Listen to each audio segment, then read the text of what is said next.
Bienvenue dans Tu manques pas d'art, le podcast pour les créatifs à écouter pendant que vous peignez pour faire le plein de nouvelles inspirations.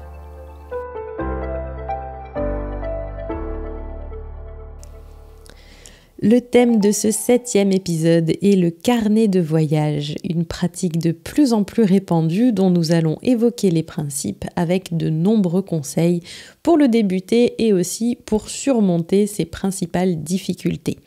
Merci à tous ceux qui ont participé à mes petits sondages Instagram. Vous êtes 27% à avoir déjà tenu un carnet de voyage, 58% à n'avoir jamais essayé et 15% à avoir essayé mais sans succès. Ce qui est intéressant, c'est que si une large majorité n'a jamais tenu de carnet, vous êtes quand même 93% à avoir répondu que vous aimeriez beaucoup pouvoir en réaliser un pour documenter vos vacances. Je pense donc que cet épisode va vous plaire. Alors tout d'abord, qu'est-ce qu'un carnet de voyage ? Ce carnet peut être composé de mots, de photos, d'illustrations, de petits souvenirs tels que des tickets d'entrée, des fleurs séchées, des notes, etc. En fait, on y met absolument tout ce que l'on veut. Dans mon cas, il est composé d'un peu tout, mais pas de photos. On prend beaucoup de photos avec Thomas quand on est en voyage et on en profite aussi. Certaines me serviront plus tard de modèle pour de futurs tableaux, mais je n'éprouve pas le besoin d'en rajouter dans mes carnets qui sont illustrés déjà par mes petites mains. Après, pour les personnes qui en rajoutent en général, il faut quand même anticiper et laisser des espaces exprès pour les photos parce qu'on peut rarement imprimer pendant son voyage, donc c'est quelque chose que l'on va faire après, une fois qu'on sera rentré à la maison. Illustrer son carnet de voyage avec de l'encre ou de la peinture n'est pas une obligation et nombreux sont ceux qui le traitent purement comme un journal, donc finalement il sera composé de textes et de collages, mais si vous peignez, c'est quand même un excellent moyen de l'enrichir et d'enregistrer la façon dont vous avez vu et vécu votre déplacement. Ces illustrations peuvent être faites au stylo, au crayon de couleur, au feutre, à l'aquarelle ou encore à la gouache. La chose importante, c'est d'éviter les techniques salissantes, par exemple le pastel sec, le fusain, même le crayon de bois d'après mon expérience, parce que en fait avec le simple mouvement des pages tournées, tous vos croquis vont se flouter, ils vont salir la page d'en face, donc vous aurez un résultat qui fera un petit peu plus brouillon et cracra. Autrement, il n'y a absolument aucune règle à respecter pour remplir ce carnet qui est à faire en fonction de ce qui vous correspond. Néanmoins, nous allons évoquer des pistes, vraiment des pistes à suivre pour aiguiller un petit peu les débutants qui n'ont absolument aucune idée de la façon dont ils pourraient s'y prendre. Donc rien ne vous oblige à suivre ces indications, c'est vraiment purement pour vous inspirer. Tout d'abord, sachez qu'un carnet de voyage n'est pas forcément dédié à un pays étranger. Beaucoup pensent à tort qu'il faut qu'il y ait un réel changement de culture et un dépaysement pour que la tenue de ce type de journaux ait un sens. Il n'en est rien, il y a toujours des choses intéressantes et interpellantes à saisir, quel que soit l'endroit dans lequel on se trouve. Et bien souvent, quelque chose de tout à fait insignifiant pour la plupart des gens devient soudainement très spécial, simplement parce qu'on a décidé de le dessiner. Ça me rappelle cette fenêtre envahie de végétation que j'ai eu envie de peindre lors de mon séjour en Haute-Savoie. Je vous en avais parlé dans la vidéo de Sketchbook Tour de ce séjour. Thomas s'était étonné de mon choix lorsque je me suis installée, mais ensuite il a beaucoup aimé le résultat. C'était une maison abandonnée, en assez mauvais état, mais il y avait quelque chose de beau dans cette nature qui reprenait ses droits sur une construction humaine. Elle laissait de la place à notre interprétation, à nos questionnements, les personnes qui ont vécu dans cette maison, leur abandon de cette bâtisse, le temps qui est passé pour permettre aux branches de s'y développer, le fait qu'elle n'ait jamais été rachetée et habitée de nouveau, etc.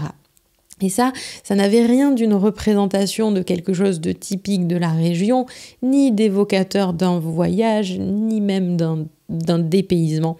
C'était la simple observation d'un élément qui a attiré mes yeux et que j'ai eu envie d'étudier pendant quelques minutes. Elle fait désormais partie de mes souvenirs de ce voyage, alors que j'aurais pu passer devant sans même la regarder. Mais quand on prend l'habitude de faire des carnets en extérieur, on prend l'habitude de tout observer et j'en viens alors à mon premier point important, le but du carnet de voyage. Il y a des choses que les photos ne peuvent pas saisir. Oui, elles sont très rapides à faire et pour une majorité de personnes, il est plus pratique de sortir son téléphone ou son appareil photo, d'appuyer sur un bouton et de passer à la vue suivante. Il y a aussi un côté un peu triste à consommer les vues de cette façon, qui est une façon assez mécanique.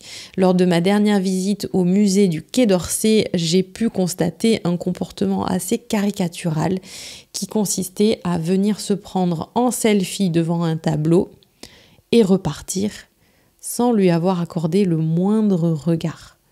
J'étais très étonnée de voir à quel point cette façon de visiter le musée était répandue.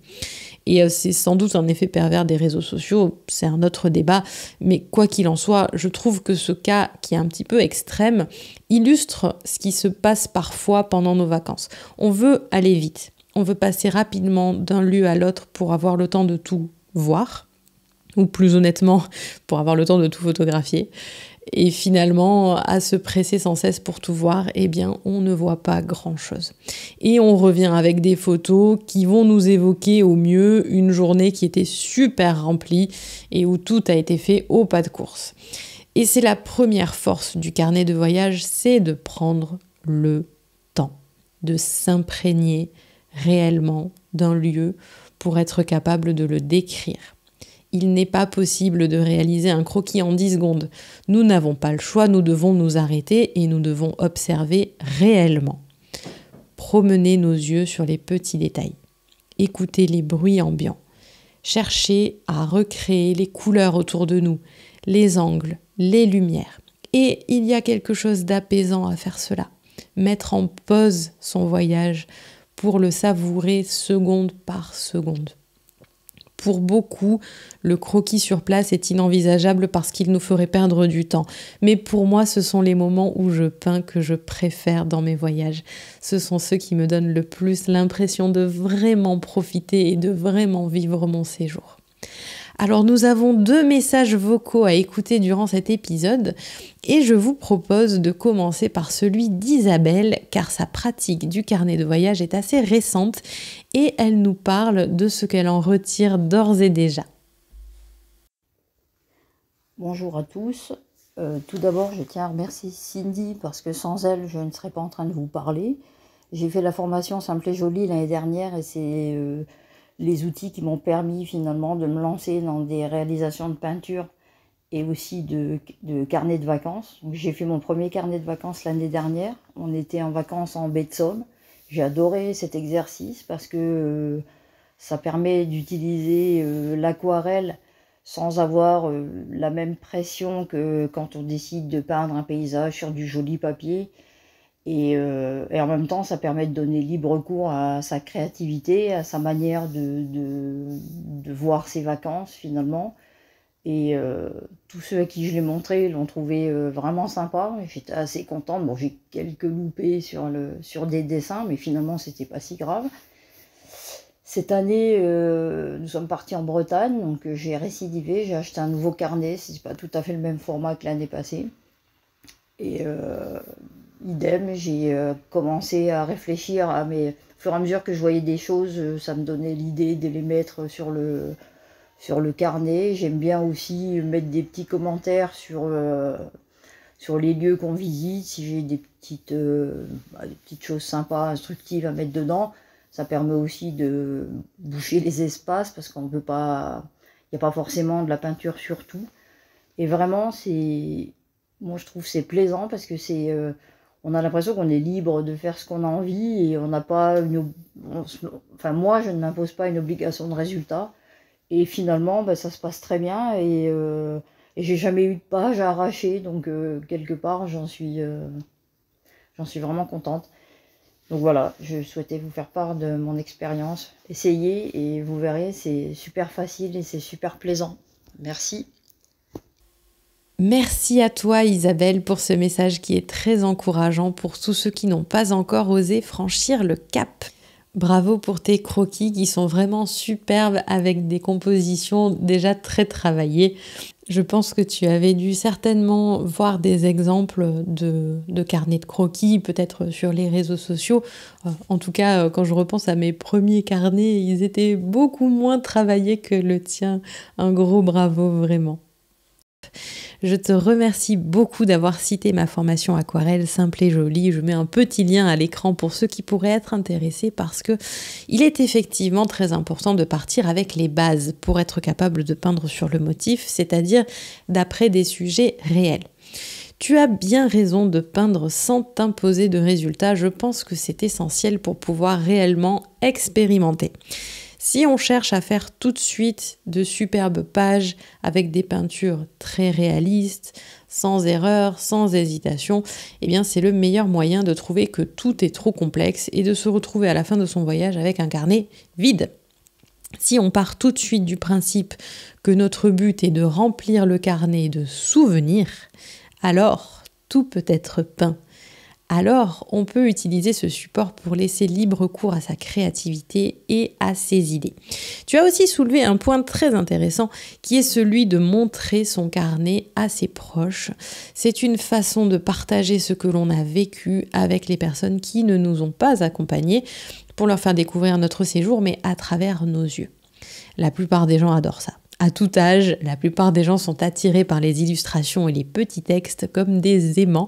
Et là où les séances de visionnage de photos peuvent parfois s'éterniser un peu si on n'a pas pris soin de trier ces 300 photos, le carnet se feuillette plus facilement et n'empêche pas du tout de regarder les photos ensuite. Pour nous, les créateurs de carnets, c'est aussi un moyen de revivre notre voyage en revoyant nos réalisations. Un carnet est fait pour être feuilleté, alors ne le laissez pas dormir trop longtemps sur une étagère, pensez à le relire et à le montrer à qui veut bien le voir. Et d'ailleurs, il n'y a pas que nos proches qui adorent voir nos carnets.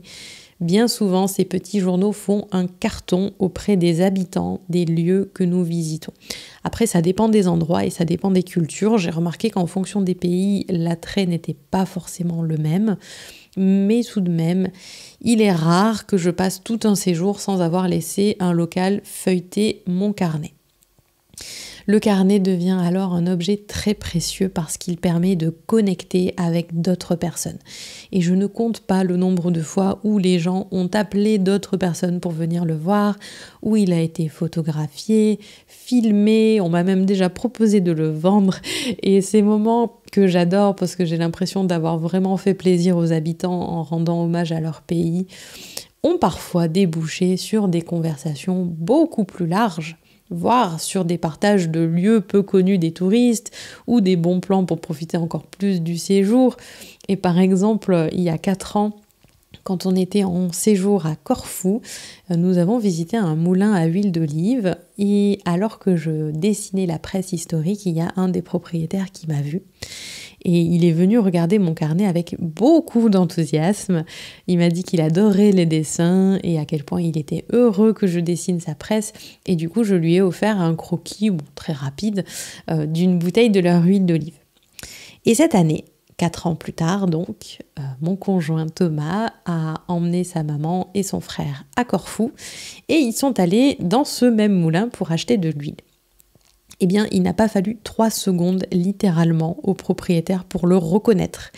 Il était fou de joie de le revoir, ils ont partagé un apéritif, il est allé lui chercher le dessin que je lui avais donné 4 ans auparavant, qui était encadré, qu'il avait mis dans sa chambre, et vraiment, je trouve que ça illustre à quel point ça peut créer des moments précieux parfois. Moi, j'adore pouvoir échanger avec les habitants des lieux que je visite et j'en ai toujours des souvenirs assez précis parce que ce sont des moments forts qui comptent vraiment beaucoup pour moi. Mais je suis de nature introvertie. Je ne sais pas aller vers les gens et engager la discussion facilement. Et du coup, mes carnets le font pour moi, ce qui est quand même assez magique. Alors on passe à présent à la partie un petit peu plus pratique de cet épisode. On va parler notamment de la tenue de son premier carnet de voyage. Tenir son premier carnet de voyage n'est pas simple, quand on ne sait pas par où commencer. Il y a des choses importantes à savoir et nous allons écouter le message de Sarah qui partage son expérience dans ce domaine et qui nous explique comment elle a débuté cette pratique. Bonjour à tous, je suis Sarah et je voudrais partager mon expérience avec le carnet de croquis, justement avec le carnet de voyage. J'ai fait des études d'architecture et d'ingénierie et le croquis pour moi a toujours été un outil de travail.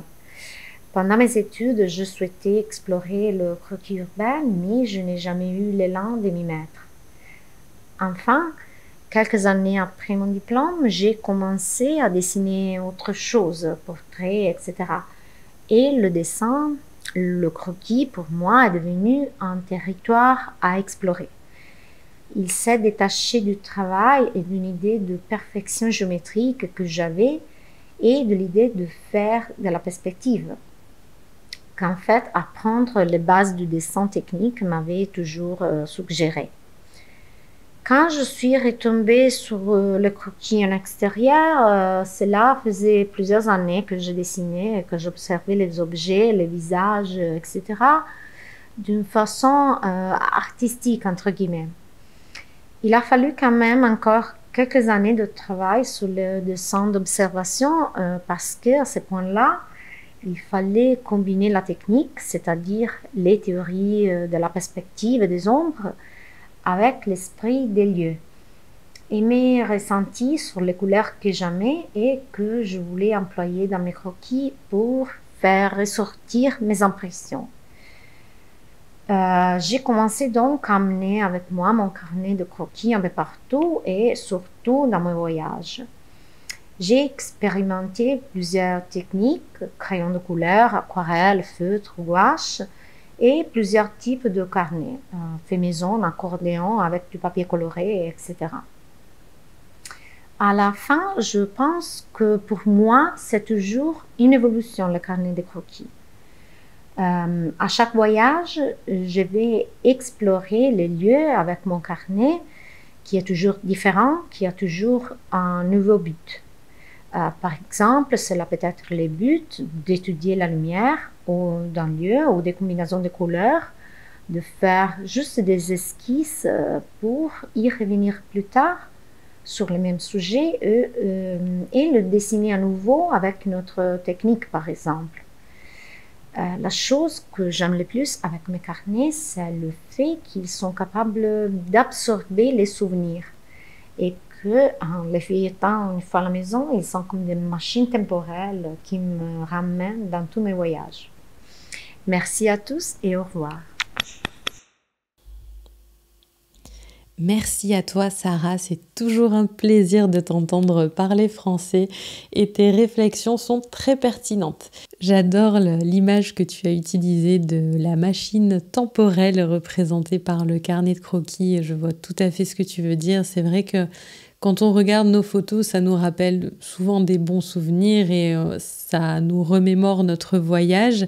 Mais je trouve que quand on regarde quelque chose qu'on a peint, parce qu'on a passé beaucoup plus de temps à le faire et parce qu'on lui a apporté beaucoup plus d'attention, même envers les tout petits détails, eh bien, je trouve qu'on le revit avec beaucoup plus d'intensité que quand il s'agit juste de regarder une photo.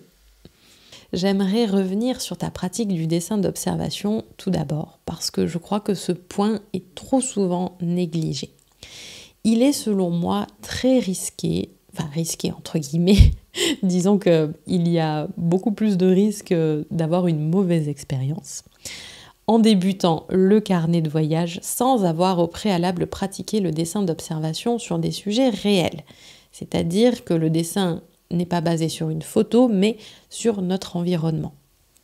Dessiner d'après un sujet en 3 dimensions est très différent.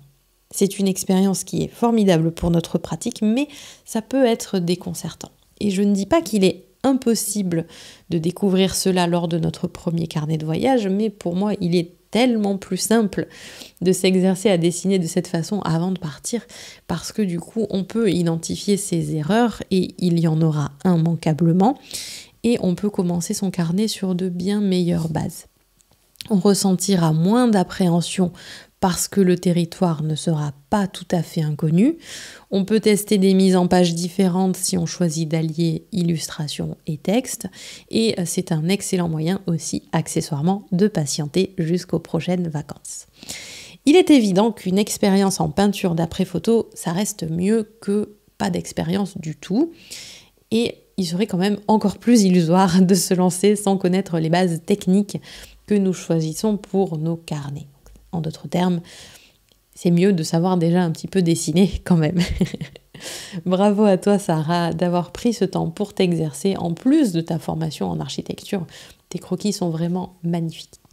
Si vous aussi vous trouvez ces croquis très beaux, sachez que Sarah a un compte Instagram. Vous avez le nom de son profil affiché à l'écran, Sarah-Salomoni.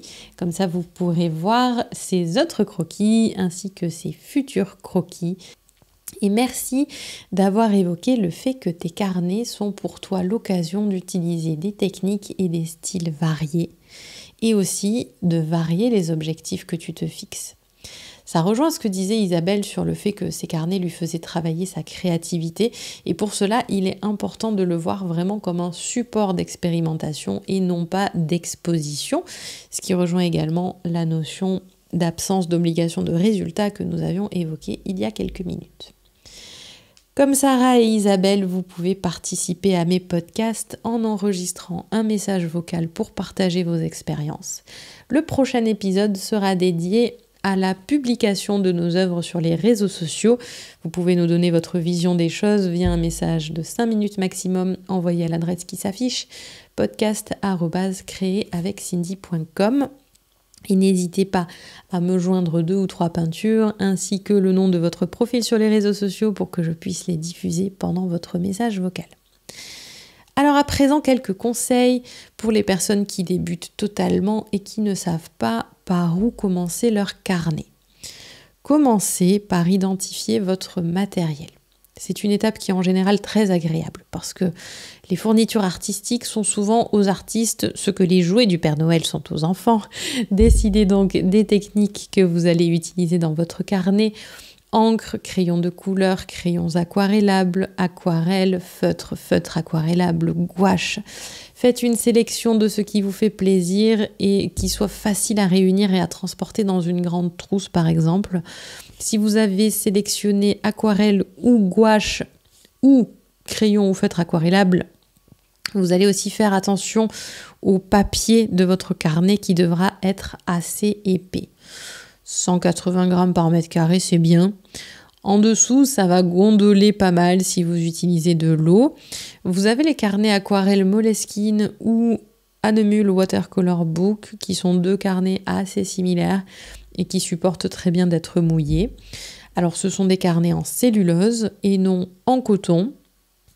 Si vous faites de l'aquarelle, vous savez que le papier en coton est plus approprié pour le travail dans l'humide, mais pour vos premiers carnets de voyage, je vous recommande de rester sur des illustrations très simples, avec une mise en couleur légère. C'est beaucoup plus rapide à faire, c'est beaucoup plus facile à gérer en extérieur, étant donné qu'il y a des chances pour qu'il fasse chaud pendant vos vacances. Ce paramètre fait sécher le papier plus rapidement. Avec l'expérience, libre à vous de vous lancer dans des carnets plus sophistiqués pour peindre différemment. Après, c'est chacun qui voit. Sinon, vous pouvez prendre un carnet plus fin pour tout ce qui est encre et travail sans eau.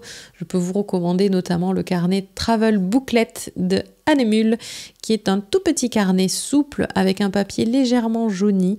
Il prend très peu de place, il est très fin, facile à transporter. Son papier est de 140 grammes par mètre carré. Alors, je l'ai utilisé pour ma part quand même avec des aquarelles légères, je n'ai eu aucun souci. Le papier gondole, mais ça ne me dérange pas énormément. Après, voilà, ça dépend de ce que vous appréciez ou pas. Quel que soit le matériel que vous choisissez, je vous recommande grandement de le tester avant de partir pour savoir quelles associations fonctionnent et inversement. Si vous avez prévu des feutres aquarellables, pouvez-vous les aquareller correctement sur le papier que vous avez choisi ? Vos stylos ont-ils tendance à baver sur ce papier ? Pouvez-vous écrire par-dessus une zone d'aquarelle ? Pouvez-vous écrire par-dessus votre feutre ? On ne peut pas tout anticiper, surtout quand on débute, mais essayez quand même de tester pas mal d'associations pour choisir votre matériel au mieux. Pour tester votre papier, si vous n'avez qu'un seul carnet qui sera aussi celui que vous emporterez, vous pouvez utiliser la dernière page ou comme moi, vous pouvez peindre la carte de l'endroit où vous séjournerez sur la première page, ce qui vous permet par la même occasion de tester un petit peu le matériel. Parmi vos questions Instagram, vous vouliez savoir quel matériel j'emportais avec moi cette année et si j'allais fabriquer mon carnet comme j'ai désormais l'habitude de le faire. Alors je pars en septembre pour la Céphalonie qui est une île grecque. J'ai effectivement fabriqué mon carnet à base de papier Canson de leur gamme Imagine, qui est un carnet de 200 grammes par mètre carré, cellulose, bien lisse. Ce sera un carnet de gouache. Et c'est la première fois que je n'emporte pas d'aquarelle par pure envie de changer un petit peu de technique. J'ai inclus à la fin de mon carnet d'autres types de papier pour pouvoir lui rapporter des pages de type bullet journal dans lesquelles je garde les adresses de nos hôtels, des idées de choses à voir, la tenue de nos dépenses, etc. Je vous présenterai tout ça dans ma prochaine vidéo. Alors c'est un test, je n'ai jamais procédé de cette façon, mais j'ai eu envie de fusionner un petit peu mon goût pour le bullet journal avec mon carnet de voyage. Au niveau matériel, j'emporte une palette de 12 couleurs de gouache, qui est la palette d'extérieur que j'utilise habituellement, des feutres aquarellables et des stylos. J'emporterai aussi quelques rouleaux de joli washi tape et de la colle pour coller quelques souvenirs au fil des pages. On passe à présent au contenu du carnet. Comment remplir celui-ci? Il n'y a aucune bonne réponse à cette question parce que ce carnet vous appartenant, vous êtes libre de le remplir comme bon vous semble. Tout d'abord, vous n'êtes pas obligé de tenir un seul carnet par voyage. Souvent, remplir tout un carnet en un seul séjour, c'est très difficile quand on débute. À la place, vous pourriez dédier un carnet à plusieurs voyages qui se suivront au fil des pages. Vous pouvez vous amuser à créer une page de garde au début de chaque nouveau voyage, avec une illustration qui représente votre nouvelle destination selon vous. Vous pouvez vraiment l'organiser comme vous voulez. Pour certains, le carnet est composé d'une succession de peintures faites sur le motif ou d'après photo. Il n'y a aucune obligation à peindre sur place si vous ne vous sentez pas prêt. Vous pouvez prendre des photos dans la journée et peindre tranquillement le soir ou à des moments où vous êtes en pause d'après vos modèles. Pour moi, le plaisir vient du fait que je peins sur place. Mais nous sommes tous différents et en tout cas, vous ne devez pas culpabiliser si c'est quelque chose qui vous stresse trop. Vous pouvez aussi faire les deux. Certaines illustrations sur place, d'autres d'après photo, ou vous pouvez commencer à peindre sur place et terminer d'après photo, ce qui m'arrive régulièrement. Après, voilà, à vous de décider la place des illustrations dans votre carnet. Si aujourd'hui, vous débutez le dessin et la peinture, vous pouvez très bien tenir un petit journal de bord de vos vacances où vous allez beaucoup écrire et puis vous allez faire quelques illustrations très simples de temps en temps pour le décorer. Il n'y a aucun mal à ça. Donc, pour certains, le carnet de voyage est une succession de peintures sans texte. Je vous conseille quand même d'inclure au moins la date et le nom de l'endroit qui est représenté pour vos souvenirs. Pour d'autres personnes, le carnet est donc un journal illustré. Les journées sont racontées par écrit et illustrées de peinture. Ou bien l'inverse. Les peintures sont réalisées dans la journée et le texte vient en complément, soit pour donner plus d'informations, soit pour apporter d'autres commentaires sur le reste de la journée, ce qui est ma façon de procéder. Et à cela peuvent s'ajouter les collages de souvenirs qui peuvent être, comme je vous le disais, des tickets d'entrée récupérés de vos activités ou des végétaux pressés, mais attention à ne pas cueillir d'espèces protégées. Ça peut être aussi des cartes de visite, des tickets de caisse, en gardant quand même à l'esprit que les tickets de caisse sont rarement permanents, donc en général, au bout de quelques années, vous vous retrouvez avec des bouts de papier blanc collés dans vos carnets. Dans la plupart des cas, les carnets sont chronologiques, les jours s'enchaînent au fil des pages.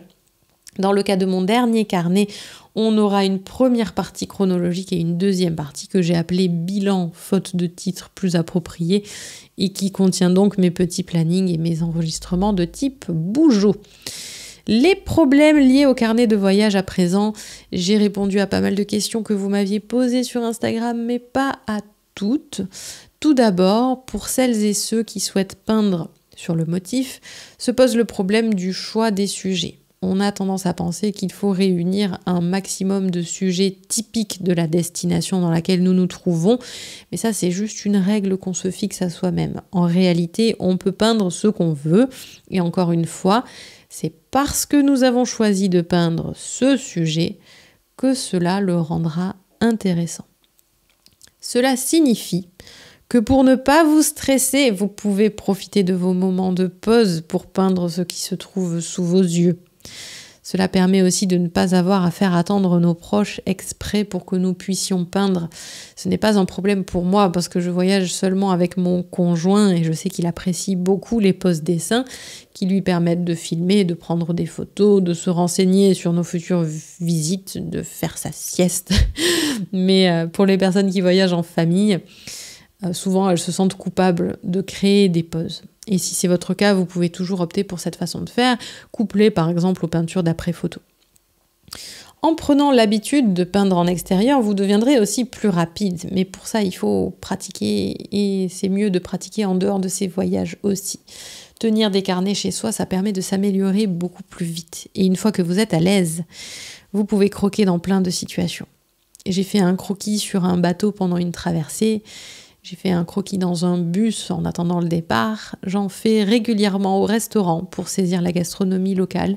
Et je trouve que ces croquis-là sont très amusants à faire. Et même s'ils sont rarement super finalisés, ce sont peut-être les plus vivants du carnet.